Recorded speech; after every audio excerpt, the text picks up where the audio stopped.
কত ইসলামী দল ঘুরছে বাংলার উপরে, ও প্রাণ বন্ধুরে। কত ইসলামী দল ঘুরছে বাংলার উপরে, কত ইসলামী দল ঘুরছে বাংলার উপরে, ও প্রাণ বন্ধুরে। কত ইসলামী দল ঘুরছে বাংলার উপরে।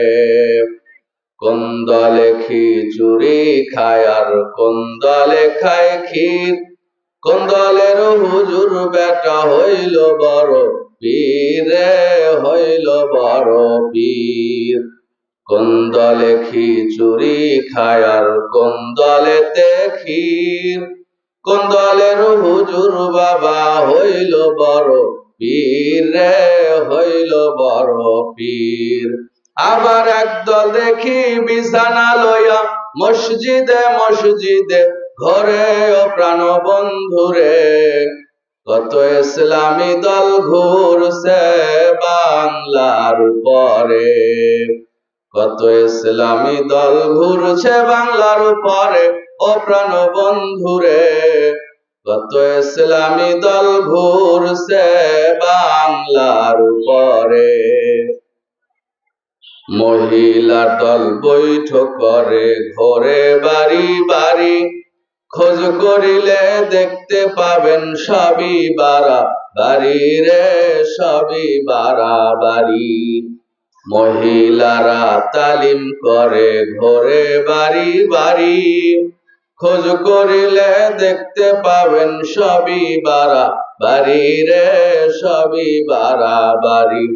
আবার ইসলামেরই দোহাই দিয়া টাকাও আদায় করে, ও প্রাণ বন্ধুরে। কত ইসলামী দল ঘুরছে বাংলার উপরে, কত ইসলামী দল ঘুরছে বাংলার উপরে, ও প্রাণ বন্ধুরে। কত ইসলামী দল ঘুরছে বাংলার উপরে। লিল্লাহে তাকবীর। এতগুলো মানুষ আপনারা, এটা কোনো তাকবীরের আওয়াজ হলো? এই যে মাঝখানে ফাঁকা রাখছেন, মনে হচ্ছে ওই যে বন্যা এসে মাঝখানের এই জায়গাগুলো খেয়ে গেছে। মেহেরবানি করে আমি আর একবার লিল্লাহে তাকবীর বলবো, আল্লাহু আকবার বলে সামনে এগিয়ে আসবেন।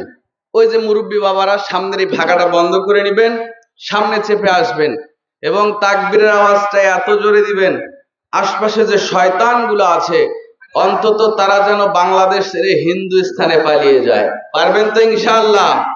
শয়তান সবচেয়ে তাকবীরকে ভয় পায়, আল্লাহু আকবার ধ্বনিকে ভয় পায়। সুতরাং প্রস্তুতি নেন, লিল্লাহে তাকবীর। এই আওয়াজে শয়তান পালায়, আরে মশাই তো পালাবে না।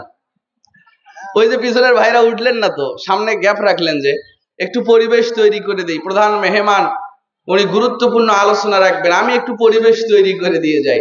আসেন সামনে চেপে আসেন, সামনাসামনি ফেস টু ফেস কিছুক্ষণ কথা হবে ইনশাআল্লাহ।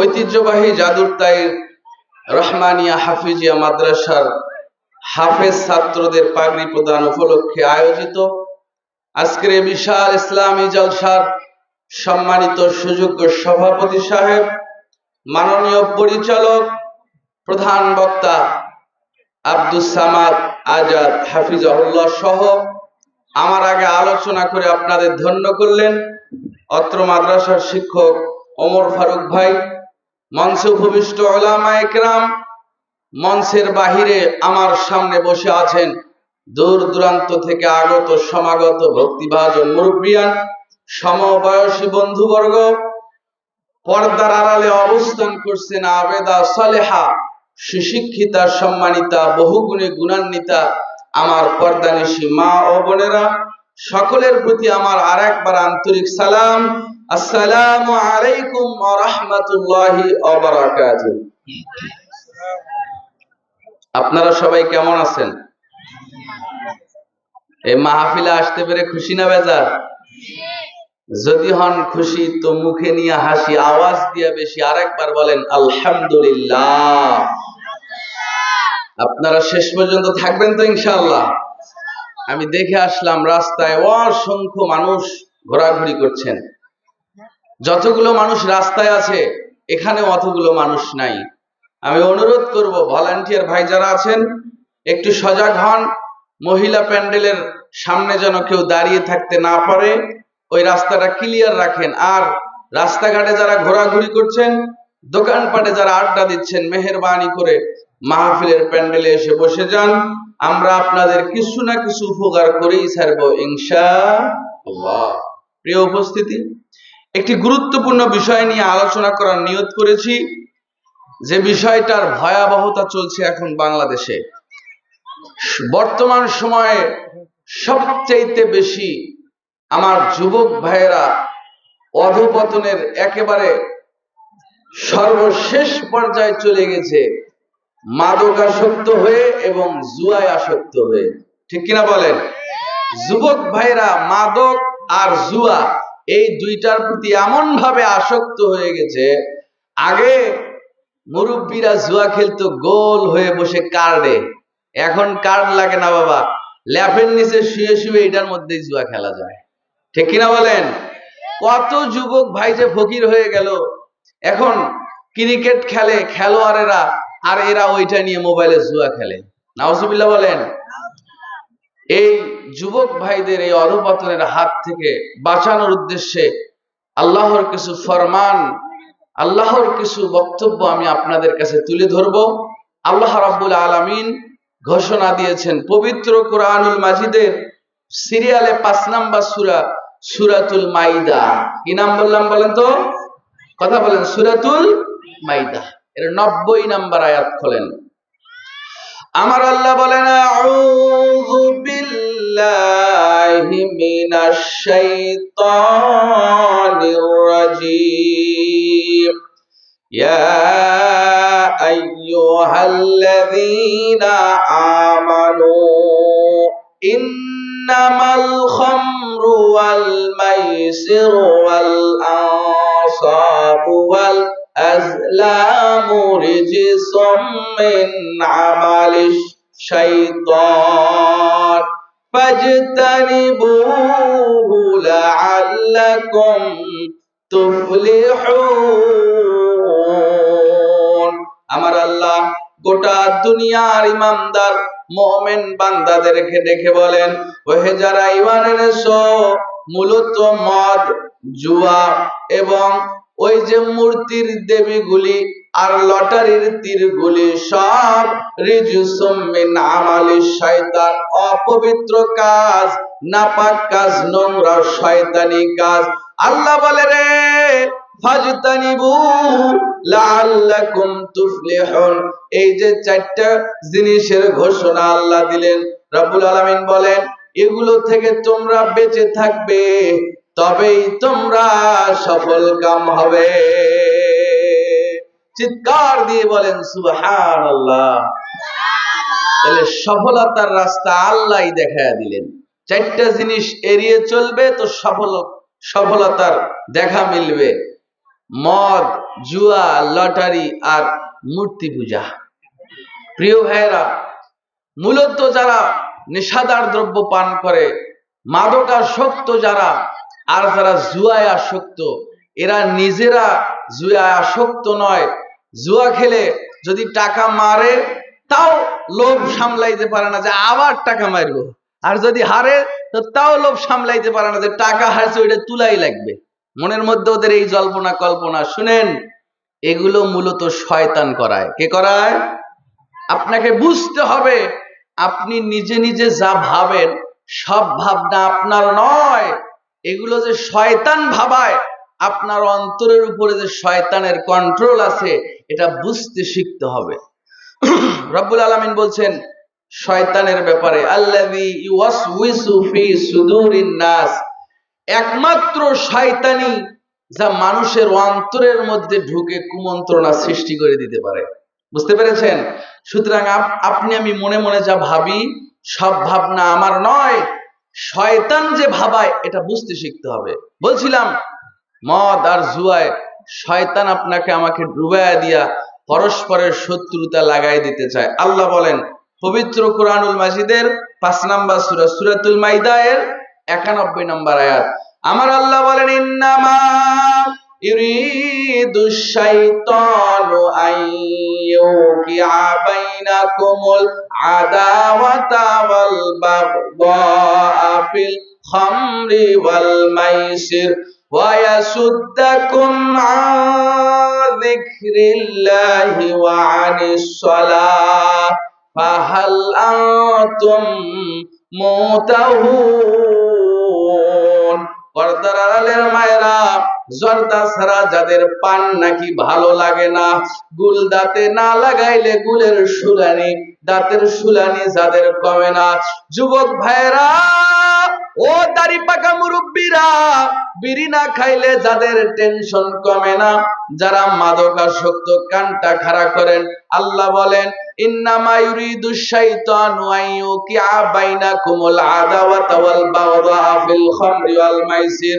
মূলত শয়তান আপনার আমার মাঝে পরস্পরের মাঝে শত্রুতা আর বিদ্বেষ পয়দা করে দিতে চায়। ফিল খামরি ওয়াল মাইসির, মদ আর জুয়ায় ডুবায়া দিয়া। শয়তান মদ আর জুয়ায় আপনাকে আমাকে ডুবায়া যুবক ভাইদেরকে মাদকাসক্ত করে পরস্পরের শত্রুতার বিদ্বেষ পয়দা করে দিতে চায়। তাই তো যারা মাদকাসক্ত, বাবার সাথে ভালো সম্পর্ক নাই, বইয়ের সঙ্গে পর্যন্ত ভালো সম্পর্ক নাই, যারা মাদকাসক্ত এলাকার পয়জন। ঠিক কিনা বলেন? একজন মাদকাসক্ত একটা পুরো এলাকাকে নষ্ট করে দেয়। ভাইরা আমার, মূলত এগুলো কে করায় বলেন তো? শয়তান করায়। মদ খেয়ে, গাঁজা খেয়ে মাতাল হয়ে এসে বউয়ের উপরে অত্যাচার করে। এমন গাঁজাখোর আছে না নাই? বাবারে পর্যন্ত পিটায়, মারে পিটায়, লক্ষ লক্ষ টাকার জিনিসের এই মাদকাসক্তরা ক্ষয়ক্ষতি করে। মূলত এগুলো কে করায় বলেন তো? শয়তান করায়। কে বলছেন? আল্লাহ বলছেন। কোথায় বলছেন? সূরা মাইদা 91 নম্বর আয়াত। শুধু যে বাবা মার সাথে সম্পর্ক নষ্ট করে দেয়, ভাই ভাইয়ের সম্পর্ক নষ্ট করে দেয়, বন্ধুর সাথে সম্পর্ক নষ্ট করে বিদ্বেষ তৈরি করে দেয়, তা নয়। আল্লাহ নিজেই বলেন, ওয়া ইয়াসুদ্দাকুম আন যিকরিল্লাহি ওয়া আনিস সালাহ।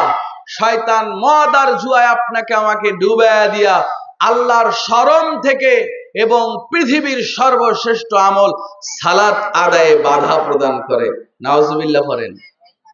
আল্লাহ সব ভেঙেই বলছেন যে শয়তান যারা মাদকাসক্ত, ওদের সালাতের সাথে সম্পর্ক টিকবে না, থাকবে না, আল্লাহর নাম ওদের মুখে আসবে না। সব রব্বুল আলামিন ভেঙেই বলছেন, ফাহাল আনতুম মুনতাহুন। এরপরেও কি আপনারা এটা থেকে বিরত হবেন না? শোনেন আল্লাহ কি বলেন। পবিত্র কুরআনের সবচেয়ে বড় সূরার নাম কি বাবা? দেখি কেউ বলতে পারেন কিনা? সূরাতুল বাকারা। বোঝা গেল আপনাদের কোরআন হাদিসের জ্ঞান আছে, কোরআন পড়েন, বুঝতে পারলাম। সূরাতুল বাকারার 219 নম্বর আয়াতটা খোলেন। আমার আল্লাহ বলেন, ইয়াসআলুনাকা আনিল খামরি ওয়াল মাইসির কুল ফীহিমা ইসমু কাবীর। মায়েরা বোনেরা কানটা খাড়া করেন, ও যুবক ভাইরা কানটা খাড়া করেন। আল্লাহ বলেন, নবী হে, আপনাকে যদি তারা মদ আর জুয়া সম্পর্কে জিজ্ঞেস করে, মদ আর জুয়া সম্পর্কে আপনি নবীকে জিজ্ঞেস করলে আপনি তাদেরকে বলে দেন, ফীহিমা ইসমু কাবীর। মদ আর জুয়ার মধ্যে রয়ে গেছে বিশাল বড় পাপ। অর্থাৎ মদ খাওয়া, গাঁজা খাওয়া, বিড়ি, সিগারেট, তামাক, জর্দা, গুল মাখা আর জুয়ায় অংশগ্রহণ করাতে আছে অনেক বড় পাপের কাজ। কত বড় পাপের কাজ মদ খাওয়া। একটু কানটা খাড়া করেন। আল্লাহর নবী বলেন, সাহাবীরা শোনো, লা ইয়াদখুলুল জান্নাতা মুদমিনুল খামরি। নেশাদার দ্রব্য যারা পান করবে আল্লাহর জান্নাত তাদের উপরে হারাম। এত বড় পাপের কাজ এই নেশাদার দ্রব্য পান করা, আল্লাহর জান্নাতই হারাম হয়ে যাবে। শুনেন, অনেক জাহান্নামীরা জাহান্নামের সাজা খাটতে খাটতে একটা সময় জাহান্নাম থেকে ছাড়া পাবে, জাহান্নাম থেকে মুক্তি পাবে, জান্নাতে আসবে। কিন্তু রাসূল বলেন সালাসাতুন লা ইয়াদখুলুনাল জান্নাতা আবাদান, তিন শ্রেণীর মানুষ জাহান্নামী হবে চিরস্থায়ী, আবাদান সর্বদাই জাহান্নামে থাকবে। এক, আদ-দায়ুস, যাদের বউ বেটি পর্দায় চলে না, পর্দায় রাখতে পারে না। দুই, ওয়ারাজলাতুম মিনান নিসা, যে মহিলারা পুরুষের বেশ ধরে চলে। তিন, মুদমিনুল খাম, তামাক জর্দা বিড়ি গুল যারা মাখে আর খায়, এরা কোনোদিন জাহান্নাম থেকে বেরিয়ে জান্নাত যেতে পারবে না। হয় আজকে বিড়ি খাওয়া ছাড়বেন, নাহলে সাইজ করবো আপনাকে। বিড়ি খাওয়া ছাড়তে আপনি বাধ্য। আল্লাহর নবী বলেন ইন্নাল্লাহ তাআলা হারামাল খামরা ওয়াল মাইসিরা ওয়াল কুবাতা, নিশ্চয় মহান আল্লাহ এই উম্মতের উপরে মদ খাওয়াকে, জুয়া খেলাকে আর গান বাজনা বাজানোকে রব্বুল আলামিন টোটালি হারাম করেছে। বাংলার মুসলমান, আল্লাহ যেই জিনিসগুলা হারাম করেছে গো, ওগুলো খেতে লাগে বড় আরাম। যে জিনিস আল্লাহ হারাম করেছে ওই জিনিসের মধ্যে আমরা বেশি মগ্ন। এজন্যই আল্লাহ বলে নবী হে, তারা যদি আপনাকে মদ জুয়া সম্পর্কে জিজ্ঞেস করে, আপনি বলে দেন এর মধ্যে আছে অনেক বড় অপরাধ, অনেক বড় পাপ। কানটা খাড়া করেন বাবা, কত বড় অপরাধ তামাক জর্দা বিড়ি গুল খাওয়া। একটু সামনে যাই, আল্লাহ নবী বলেন সুনানে ইবনে মাজাহ 4020 নম্বর হাদিস, আল্লাহ নবী বলেন লা ইয়াশরাবান্নান নাসু মিন উম্মাতিল খামরা ইউসাম্মুনাহা বিগাইরি ইসমুহা ওয়া ইউযাফু আলা রুউসিহিম বিল মাআযিফি ওয়াল মুগান্নিয়াত ইয়াকসিফুল্লাহু বিহিমুল আরদা ওয়া ইয়াজআলু মিনহুমুল কিরাদাতা ওয়াল খানাজির। আল্লাহ নবী বলেন সাহাবীরা শোনো, আমার উম্মতের মধ্যে একটা দল উম্মত, তারা নেশাদার দ্রব্য পান করবে ভিন্ন নামে। মদকে মদ নাম দিবে না, মদের নাম দিবে বিয়ার। আর নেশাদার দ্রব্যকে হারাম মনে করবে না, তারা নেশাদার দ্রব্যের নাম চেঞ্জ করে দিয়া মদ পান করবে। আর তাদের মাথার উপরে সর্বক্ষণ গায়িকারা গাইতে থাকবে, নাচতে থাকবে। তার মানে আমার উম্মতের একদল উম্মত গান বাদ্যযন্ত্র নিয়ে ব্যস্ত থাকবে, আর তারা নেশাদার দ্রব্য পান করবে ভিন্ন নামে। আল্লাহ নবী বলেন যখন এই উম্মতের ভিতরে এই আলামত প্রকাশ পাবে, রব্বুল আলামিন তাদের উপরে দুইটা গজব নাজিল করবেন। এক নাম্বার, ইয়াকসিফুল্লাহু বিহিমুল আরদা, এই জমিনকে আল্লাহ তাদের উপরে ধসায়া দিবেন, মানে ভূমিকম্প দিবেন। দুই নাম্বার, ইয়াজআলু মিনহুমুল কিরাদাতা ওয়াল খানাজির, তাদের চেহারাগুলা আর রব্বুল আলামিন বানর আর শুকুরে পরিণত করে দিবেন। জোরে বলেন নাউযুবিল্লাহ। সুতরাং যুবক ভাইয়েরা, যারা এই শীতের দিনে মারাকাটি পার হয়ে মাঠ যখন ফাঁকা হয়, যুবকেরা ওয়াজ মাহফিলে আসে না, কিন্তু ঠিকই দেখা যায় 10-12 জন যুবক মিলে মাঠের মধ্যে তাবু লটকায়া এত বড় বড় বক্স নিয়ে এসে সারা রাত ডিজে গান বাজায়। আছে না নাই? জাদুর তাইরের যুবকেরা এগুলো করে নাকি? খবরদার শোনেন, যে গান বাজায় এই গানের তালে তালে মানুষ তো নাচে নাচে, ঘরের হাড়ি পাতিল পর্যন্ত নাচে, ঠিক না? আরে এলাকার মানুষের চোখে ঘুম না, এটা সামাজিক অপরাধ। তুমি একাই গুনাহগার হবে না, পুরো এলাকাকে গুনাহগার বানাবে। আর তোমার জন্য এই এলাকায় গজব আসবে। গজব যখন আসবে, শুধু ওই রহমানিয়া মাদ্রাসার হাফেজ সাহেবের উপরেই আসবে না, পুরো জাদুত্তাইর বাসীর উপরেই গজব আসবে। আপনারা বুঝতে পেরেছেন? সুতরাং এগুলো বন্ধ করতে হবে। বিবাহ বাড়িতেও গান বাজে নাকি আপনাদের এলাকায়? হাই রে, এখন নাকি বক্স না বাজাইলে বিবাহ বাড়ি বুঝাই যায় না, ঠিক কিনা বলেন? আরে হিন্দুদের ধর্মীয় রীতি হলো ওদের বিবাহতে ঢোল তবলা রাখতেই হয়, ঢোল তবলা ছাড়া হিন্দুদের বিয়েই হবে না। এখন মুসলমানের বাড়িতেও বক্স না বাজলে বিবাহ। আরে বিয়ের 3 দিন আগ থেকে বাজানো শুরু করছে, বিয়ের 3 দিন পর পর্যন্ত বাজায়। আছে না নাই? অনুরোধ করব এগুলো থেকে বিরত থাকতে হবে, নতুবা এই যে একটা গজব কিন্তু চলে আসছে। ঘন ঘন ভূমিকম্প টের পাচ্ছেন না আপনারা?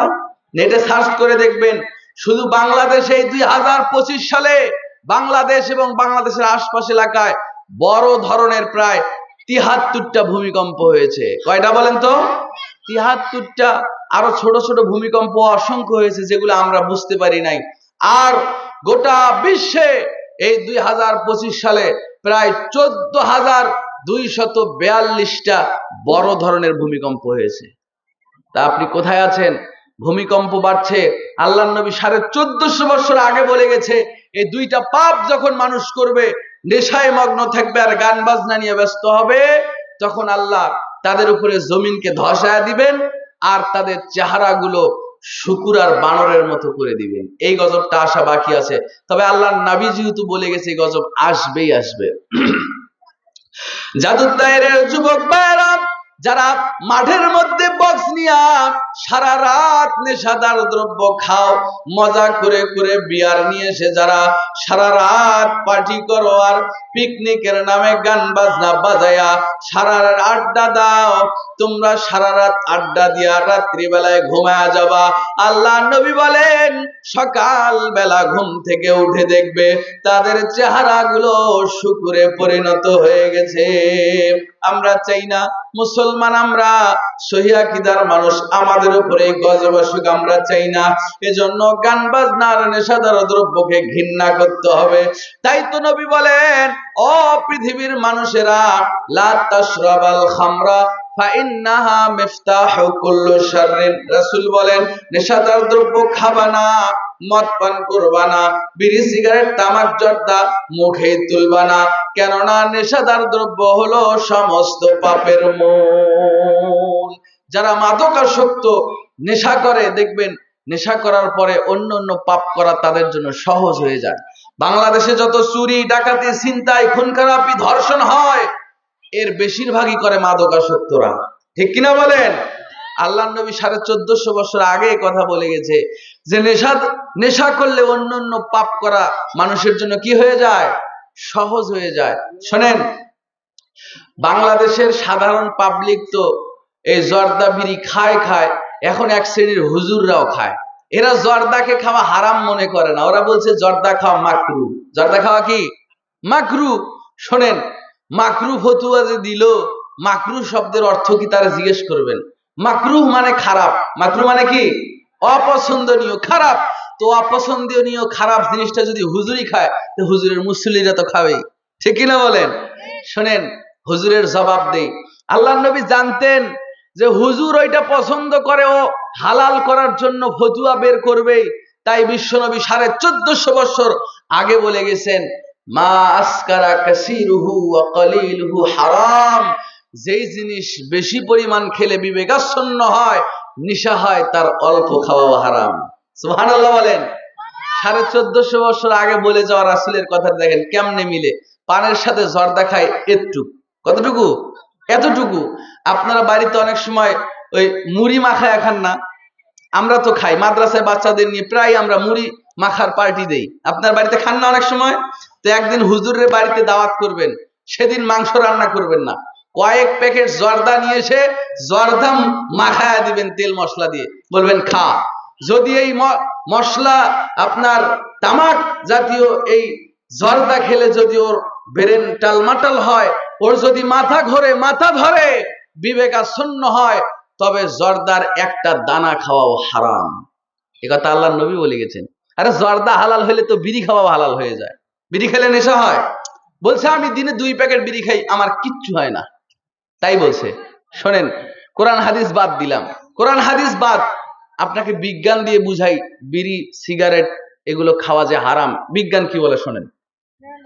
গোটা পৃথিবীতে ইসলামী স্বাস্থ্য সংস্থার রিপোর্ট, গোটা বিশ্বে প্রতি বছর শুধু এই মাদকাসক্ত হয়ে নেশাদার দ্রব্য পান করে জর্দা, গুল আর বিড়ি টেনে টেনে প্রায় 80 লক্ষ মানুষ মারা যায়। কত মানুষ বলেন তো? 80 লক্ষ মানুষ প্রতি বছর মারা যায়।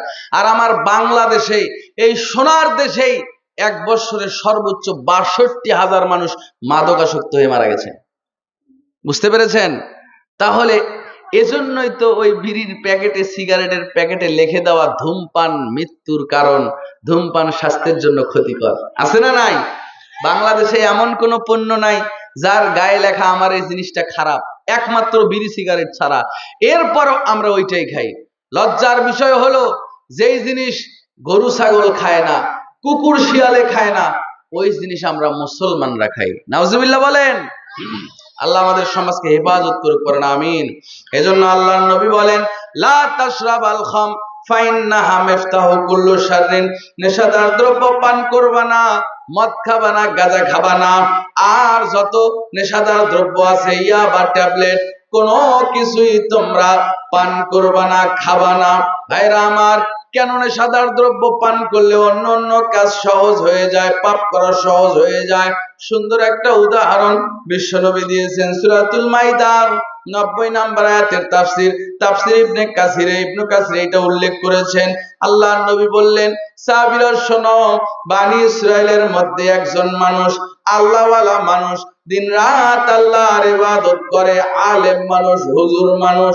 ওই গ্রামে একজন নষ্টা মহিলা, দুশ্চরিত্রা মহিলা, পতিতা মহিলা থাকতেন। এই নষ্টা মহিলার নজর হুজুরের উপরে পড়ে যায়।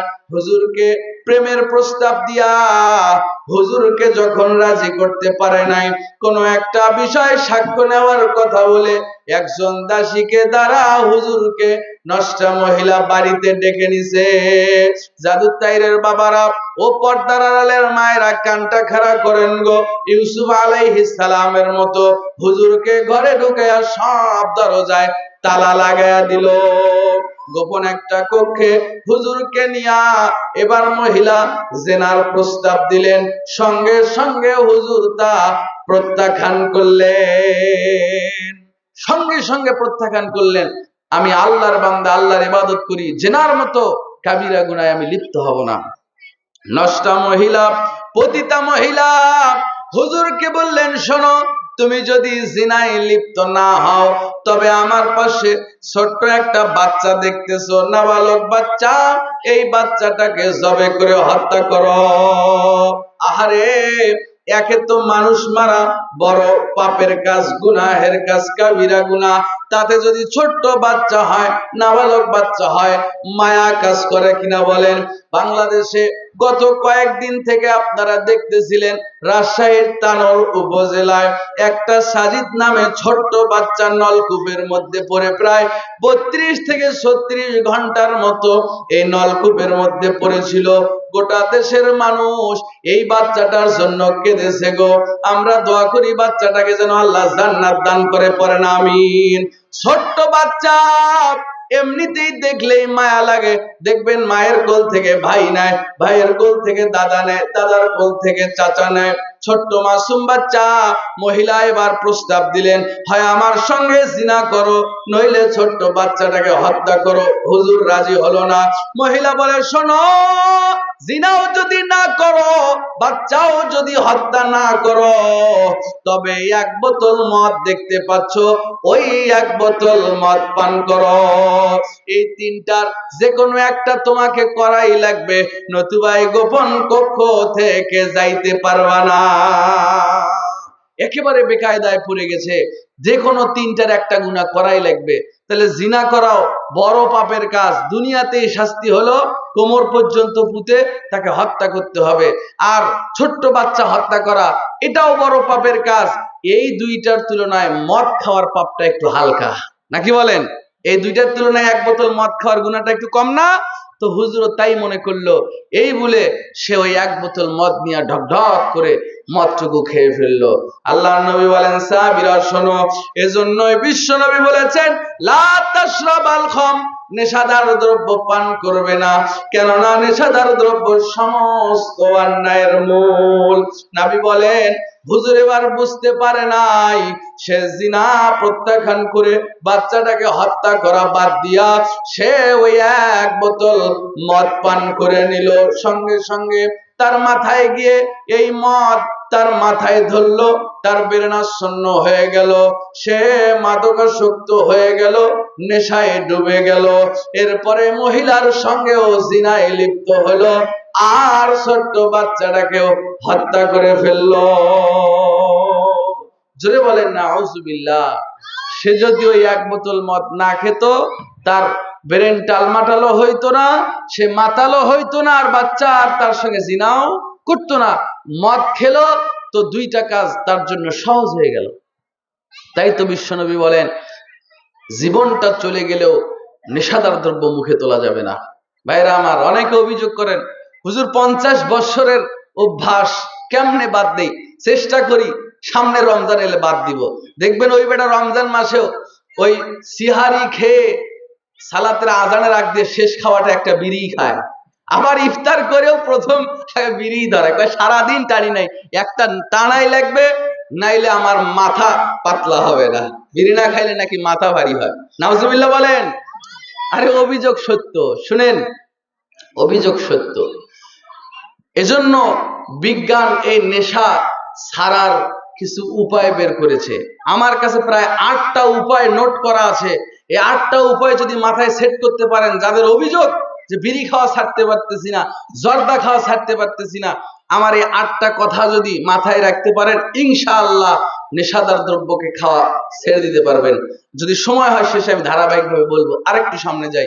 বলছিলাম জীবন চলে যাবে কিন্তু মাদক মুখে তোলা যাবে না। এটা এত বড় পাপ, জান্নাতটাই আপনার জন্য হারাম হয়ে যাবে যদি তওবাবিহীন মারা যান। শোনেন, একদিন নেশাদার দ্রব্য পান করলে 40 দিন সালাত কবুল হবে না, এই কথা আল্লাহর নবী বলেছেন। তো আপনার মসজিদের মুয়াজ্জিনই যে সিগারেট খায়, আর এমনও ঘটনা আছে বিড়ির প্যাকেট কোমরে নিয়েই মসজিদে সালাত করে, আছে না নাই? কি আজব দুনিয়া! এ সালাত পরে লাভ হবে না, আগে নেশা ছাড়তে হবে, তারপরে সালাত করতে হবে। দেখেন, আমি একটা ইতিহাস